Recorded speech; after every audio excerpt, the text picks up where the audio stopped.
Assalamualaikum warahmatullahi wabarakatuh. Halo semuanya, perkenalkan nama aku Akila Yasmin. Aku siswi kelas 6 yang bersekolah di SD Tengah 03. Pada kesempatan hari ini, aku mau mengulas buku cerita yang pernah aku baca.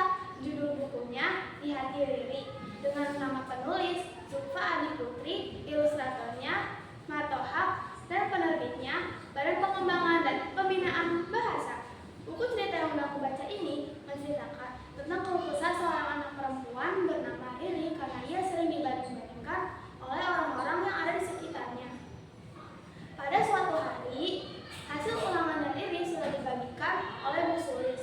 Namun, Bu Sulis membandingkan dirinya dengan kakaknya yang selalu mendapatkan peringkat 1. Sesampainya ia di rumah, ibu ternyata sudah mengetahui informasi tersebut dari Bu Sulis ketika bertemu di pasar. Riri dimarahi dan dibanding-bandingkan oleh mamanya. Lalu Riri merasa sangat sakit hati karena bagi mamanya orang lain selalu saja lebih dari dirinya.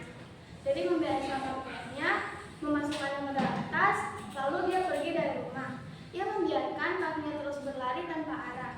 Lalu setidaknya ia tiba-tiba sudah sampai di rumahnya Nadia, anak yang selalu ibunya bandingkan dengan dirinya. Lalu Nadia pun bertanya kepada Riri, "Riri, kamu mau kemah atau keluar dari rumah?" Lalu mereka berdua pun pergi ke gorong-gorong tua, markas tersembunyi mereka. Riri pun memakan kacang atom yang diberikan oleh Nadia.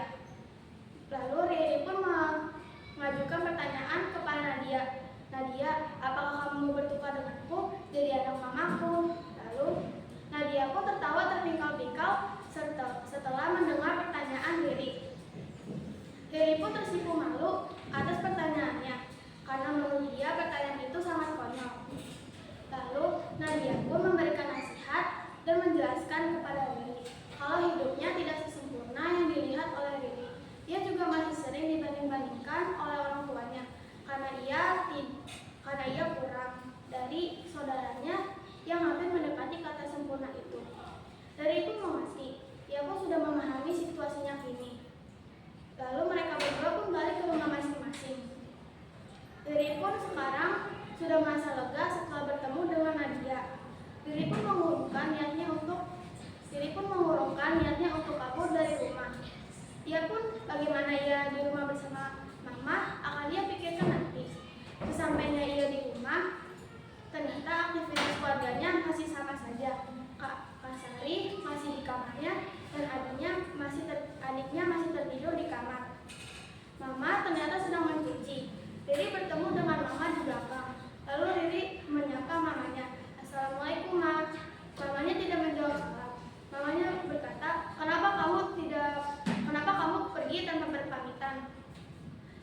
Riri pun menjawab, "Aku tadi pergi bertemu dengan Nadia dan menanyakan kepada Nadia apakah ia mau bertukar denganku supaya mama semakin sayang." Mama hanya terdiam, lalu menyuruh Riri untuk segera mandi dengan suara menggelegar. Riri pun buru-buru mandi dan kembali ke kamar. Apakah ini akhir yang baik untuk Riri? Aku akan memberikan pendapat aku tentang buku cerita ini. Saya sangat terkesan saat membaca alur ceritanya. Buku cerita yang sangat cocok untuk dibaca dan alur cerita yang sangat menarik. Dan amanatnya yang sangat menyentuh hati para pembaca. Mari kita tingkatkan persentase membaca kita. Di zaman yang modern ini, kita sudah bisa membaca buku lewat smartphone kita masing-masing. Dengan mencari buku digital atau bisa disebut Budi. Aku, Akila Yasmin, mengakhiri ulasan saya tentang buku cerita Di Hati Riri. Wassalamualaikum.